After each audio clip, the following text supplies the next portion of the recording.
بسم اللہ الرحمن الرحیم۔ السلام علیکم ورحمۃ اللہ وبرکاتہ۔ جی ناظرین، آج ہم آپ کی خدمت میں حضرت ادریس علیہ السلام کا قصہ لے کر حاضر ہوئے ہیں۔ حضرت ادریس علیہ السلام اللہ تعالیٰ کے مشہور نبی ہیں۔ آپ علیہ السلام کا زمانہ نبوت حضرت آدم علیہ السلام اور حضرت نوح علیہ السلام کے درمیان ہے۔ قلم سے لکھنا، سینہ پرونا، ناپ تول، اسلحہ سازی، یہ سب آپ علیہ السلام کی ایجاد ہیں۔ نیز علم نجوم اور علم حساب آپ علیہ السلام کے زمانہ ہی سے شروع ہوئے ہیں۔ آپ علیہ السلام کا نام اخنو یا خنون ہے، مگر پڑھانے کی کثرت کی وجہ سے آپ علیہ السلام کا نام ادریس مشہور ہو گیا۔ قرآن پاک میں بھی آپ علیہ السلام کو ادریس ہی کہا گیا ہے۔ آپ علیہ السلام پر اللہ تعالیٰ نے صحیفے بھی نازل فرمائے۔ قرآن پاک میں 2 جگہ آپ علیہ السلام کا ذکر آیا ہے۔ آپ علیہ السلام کے متعلق یہ بھی روایت ہے کہ آپ 72 زبانوں کے ماہر تھے۔ حضرت ادریس علیہ السلام کا نسب نامہ۔ حضرت ادریس علیہ السلام کو خنو بھی کہتے ہیں۔ خنو یا ادریس بن یارو بن پیرو بن مہلا نیل بن کینان بن انوش بن حضرت شیس علیہ السلام بن حضرت آدم علیہ السلام۔ آپ علیہ السلام کا ذکر پارہ نمبر 17 سورۃ انبیاء اور پارہ 16 سورۃ مریم رکوع نمبر 4 میں ہے۔ ارشاد ہے وَاذْكُرْ فِي الْكِتَابِ إِدْرِيسَ إِنَّهُ كَانَ صِدِّيقًا نَبِيًّا وَرَفَعْنَاهُ مَكَانًا عَلِيًّا۔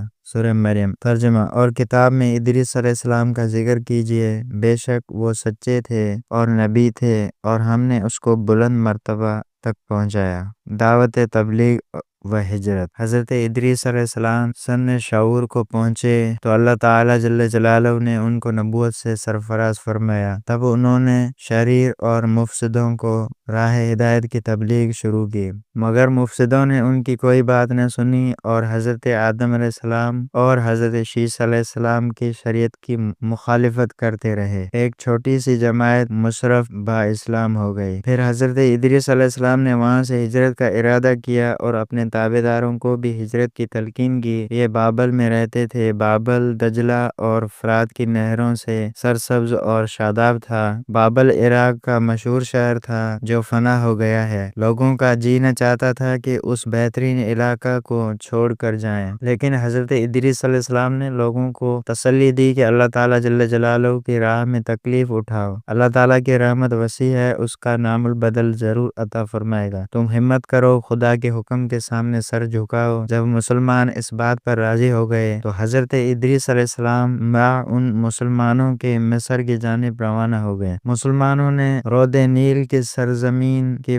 شادابی دیکھی تو بہت خوش ہو گئے۔ پھر حضرت ادریس علیہ السلام نے فرمایا بابلیو، یہ تمہارے بابل کی طرح شاداب مقام ہے، کوئی بہترین جگہ نیل کے کنارے منتخب کر کے ٹھہر جاؤ۔ حضرت ادریس علیہ السلام نے مصر میں بھی خدا کے احکام جاری کرنے شروع کر دیے، اور حضرت ادریس علیہ السلام ہر قسم کی زبان بھی جانتے تھے اور لوگ بھی مختلف زبانوں والے تھے۔ حضرت ادریس علیہ السلام نے دین الہی کے علاوہ سیاست اور شہری زندگی کے طریقے تعلیم فرمائے اور ہر فرقہ سے طلبہ جمع کیے اور ان کو سیاست اور اس کے قواعد و اصول بھی سکھائے۔ جب یہ طلبہ کامل ماہر بن کر اپنے اپنے قبائل کی طرف لوٹے تو انہوں نے شہر اور بستیاں آباد کی، مدنی اصولوں پر بسایا، اور ان شہروں کی تعداد کم و بیش 200 کے قریب تھی، اور ان طلبہ کو دوسرے علوم کی بھی تعلیم دی تھی جس میں علم حکمت جیسے علوم بھی شامل تھے، اور مختلف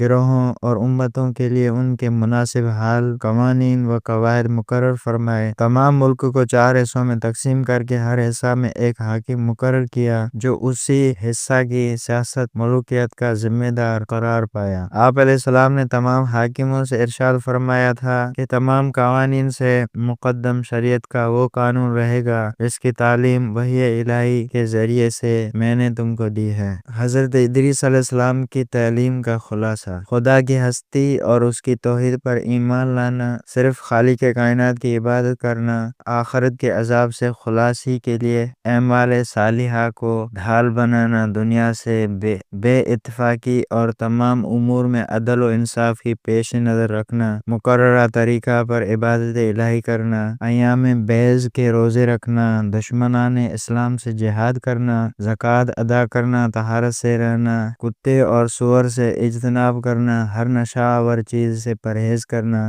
یہ ہے حضرت ادریس علیہ السلام کی تعلیم کا لب لباب۔ حضرت ادریس علیہ السلام نے اپنی امت کو یہ بھی بتایا تھا کہ میری طرح اس عالم میں دینی و دنیوی اصلاح کے لیے بہت سے انبیاء علیہ السلام تشریف لائے اور بعد میں لائیں گے، وہ ہر ایک بری بات سے بری اور پاک ہوں گے، ستائش اور فضائل میں کامل ہوں گے، مستجاب دعوات ہوں گے۔ حضرت ادریس علیہ السلام کا حلیہ مبارک، رنگ مبارک گندم گوں، خوبصورت چوڑے مونڈے اور مضبوط ہڈی، دبلے پتلے سرمگیں، چمکدار آنکھیں، گفتگو باوقار، خاموشی پسند، سنجیدہ نظر، نیچی، انتہائی فکر و خوض کے عادی، غصہ کے وقت سخت غضبناک، باتیں کرتے وقت شہادت کی انگلی سے بار بار اشارہ فرماتے۔ آپ علیہ السلام کی عمر مبارک 42 برس ہوئی۔ حضرت ادریس علیہ السلام کو بلند مرتبہ عطا ہونا۔ حضرت ادریس علیہ السلام نوح علیہ السلام کے